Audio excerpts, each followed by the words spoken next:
कांग्रेस शासित राज्य सरकार है, मजदूरों को अपने राज्य में लाना नहीं चाहती, इस बारे में आपका क्या कहना है? देखिए, छत्तीसगढ़ में जहाँ तक के मजदूर लाने की व्यवस्था की बात है तो अभी तक के 75,000 मजदूर जो दूसरे प्रदेश में फंसे हुए थे वो आ चुके हैं, जिसमें 16,000 मजदूर है वो रेल मार्ग से आए हैं और बचत जो मजदूर हैं वो सड़क मार्ग से आए हैं।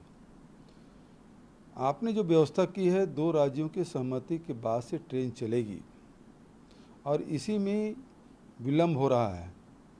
3 दिन समय लगा कर्नाटक राज्य सरकार से सहमति मिलने में।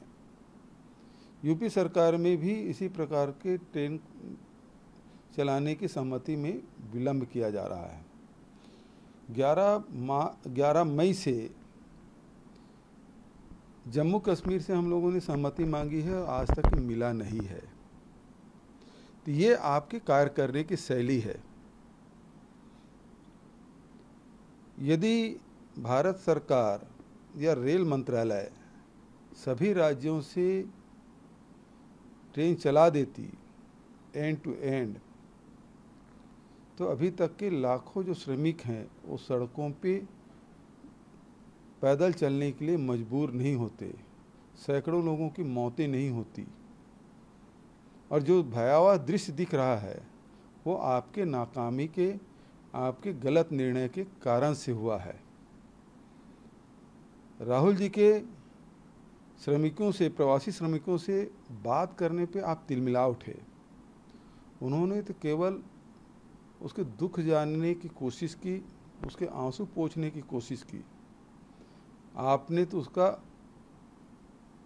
उस पर आप कहते हैं कि आपने समय बर्बाद किया। सीतारमन जी, आपकी सरकार ने तो लाखों मजदूरों की जीवन बर्बाद कर दिया है। सैकड़ों लोग काल कवलित हो गए हैं आपके नाकामी के कारण से। इसे आप स्वीकार करें।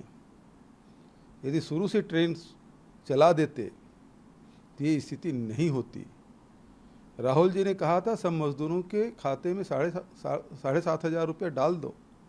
यदि डाल दिए होते तो वो वहीं रुके होते। जहाँ तक छत्तीसगढ़ की बात है, कांग्रेस शासित राज्य है। अभी लगातार जो प्रवासी मजदूर आ रहे हैं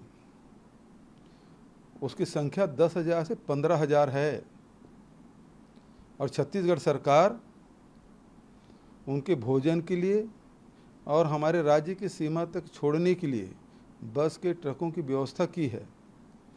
और तो और उन प्रवासी मजदूरों की चप्पल, जूते तक की व्यवस्था हम कर रहे हैं। तो यहाँ छत्तीसगढ़ में सारी सुविधाएं हम दे रहे हैं। और ये मजदूर कहाँ से आ रहे हैं और कहाँ जा रहे हैं?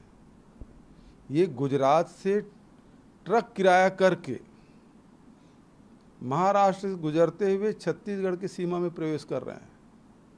महाराष्ट्र से भी आ रहे हैं और जा कहाँ रहे हैं? कोई उड़ीसा, कोई झारखंड, कोई बिहार, कोई मध्य प्रदेश, यहाँ लोग जा रहे हैं।